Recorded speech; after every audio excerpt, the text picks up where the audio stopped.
Before you come for my first of all, title is in quotes. Wizkid is the best. This Davido with Burna Boy. No. Y'all are thieves. Yeah, he said a lot of things, and I'll tell you why.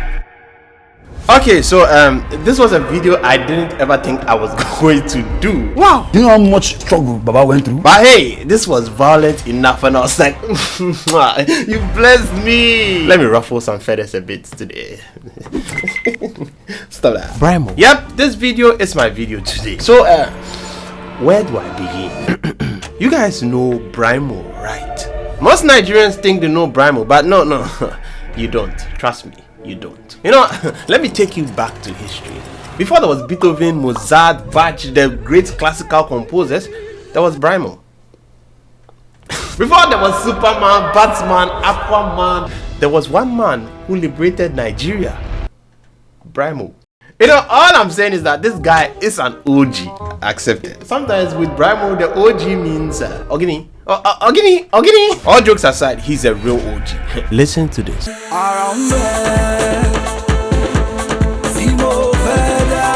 Bro, this song was so well made, man.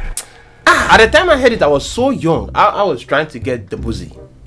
Like Debussy, Claude Debussy, not Debussy. So recently, Brymo said one of the most controversial things that will get the whole Nigeria triggered.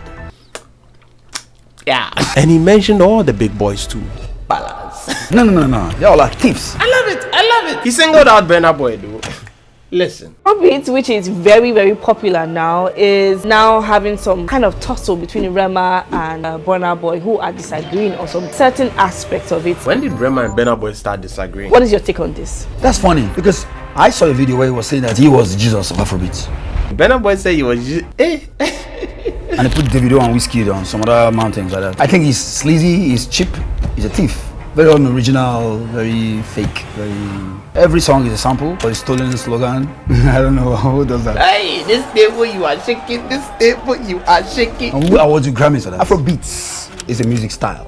It's not a genre. Tell us Afrobeat. It is the genre. And it is disrespectful that a new generation of musicians came and just added S and tried to create another set of number ones. Wizkid is the best. This Davido with Burna Boy. No. Y'all are thieves.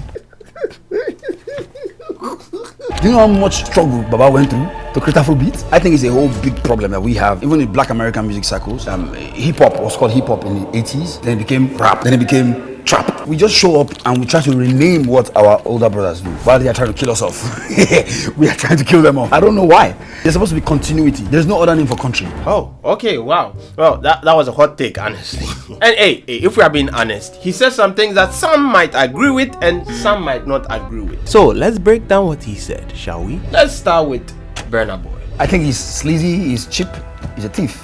Very unoriginal, very fake, Every song is a sample. Ogini. Or a stolen slogan. I don't know who does that.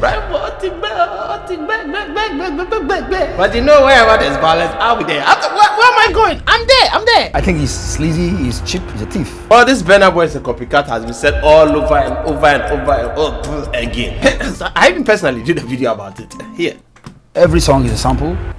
Yes, quite a number of his songs are sampled, but it doesn't take away from his creativity. I mean, he clarified himself very well in this particular video. Watch. What do you feel about, the criticism these days coming from fans about sampling? And it seems like there's been coming a lot of backlash from fans about artists using samples that I guess aren't as... I mean, for me, it comes down to two things. Every time I ever seen someone complain about that, there's an agenda behind it. It's not the sampling they have a problem with. It's either me they have a problem with or something I represent they have a problem with or something. It's something. It has nothing to do with the sampling because at the end of the day, all the greatest musicians on earth have sampled way more than I have. Right. You know what I mean? All the musicians that they're whoever is complaining about is a fan of, has sampled some shit more than I have. I agree with him here. Hey. Even though I like to troll Burna Boy a lot. Man, music doesn't lie. I've heard more people who have sampled more than Burna Boy, and it's facts. Yes, he then clarified himself here. Yeah, man, it's like it goes deeper than that. Without the samples or whatever, the song will still be the same, as far as I'm concerned. Like speaking for me. Yeah. But if I put a sample on there, it's because the producer did that, and I have no idea about the shit. Odogu, you and I both know. or something I want. There's a message I want to put across that adds to the message I've already. You know what I mean? It's like, Wait, listen to this part. for example, for Last, right? Big tune. For example, for that one. See the way his head is big here. He has not like he has not heard it. I don't get that. Any beat in the world, you put that the vocals over, it's gonna slap the same way, right? Yeah. But then I wanted to sample the "It Wasn't Man Enough for Me" shit because of the message behind the song. You know what I mean? Tony Braxton. I wanted it because she's talking about the opposite of what I'm talking about in her shit. You know what I mean? So that's kind of why I wanted that match there. You know what I mean? So with that, when you put that together, it's like the whole shit's like, oh shit, this is what he means. You know what I mean? You know what? I didn't really think of it in that way. In fact, no one did. Okay. But hey, that's actually creative. Genuinely. Man, Burna Boy, this guy's brain. If you take away the Igbo, this guy's brain, godlike. So about Burna Boy's sampling saga. So hey, I guess we are all cool with that one now. You know what I mean? But hey, what's creativity? Creativity is the ability to steal from different sources together, join them together and make them. You know, I'm the only original YouTuber, you know. No one does it like me. Hey. Afrobeats is a music style. It's not a genre. Fella's Afrobeat is the genre. And it is disrespectful that a new generation of musicians came and just added S and tried to create another. But hey, what's the difference between Afrobeat and the Afrobeats with an S? Hey, I want to hear your thoughts in the comment section. I have an intelligent community here, so I'd like to see your interesting takes on this topic. Do you know how much struggle Baba went through to create Afrobeat? I think it's a whole big problem that we have, even in Black American music circles. Hip hop was called hip hop in the 80s, then it became rap, then it became trap. We just show up and we try to rename what our older brothers do. I mean, this has been happening since the dawn of time. Hey, Brymo, things don't stay the same. They never do. I mean, listen to the very first Afrobeat songs and then the songs we do now. Even the lyrics change. I mean, those times we used to criticize the government a lot. But now we realize that we can't do anything about the government, so we now started talking about chilling and partying and listening to what girls tell us. She told me, Hey, me ofe wala. Sorry, that was technical issues. something needed to go around town. And then the chief, he don't sleep with a D1. Brymo, that guy is musically talented. We just show up and we try to rename what our older brothers do while they are trying to kill us off.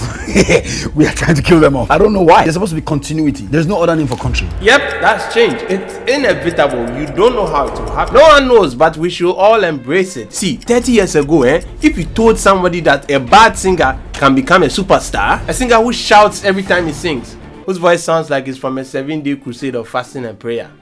If you told anybody that 30 years ago, he would have said outrightly, no, never, impossibly, can't happen. But now in Nigeria, there's one man defying all odds. While they are trying to kill us off. We are trying to kill them off. I don't know why. There's supposed to be continuity. You see the way we are talking about now, Afrobeat has changed from then times to now. In 20 years to come, Afrobeat will be a whole different thing. Hell, Afrobeat will even be unrecognizable. Give me money, give me love, nothing consign me. Oh, I guess that's already begun. Mi ò ní lọ síbi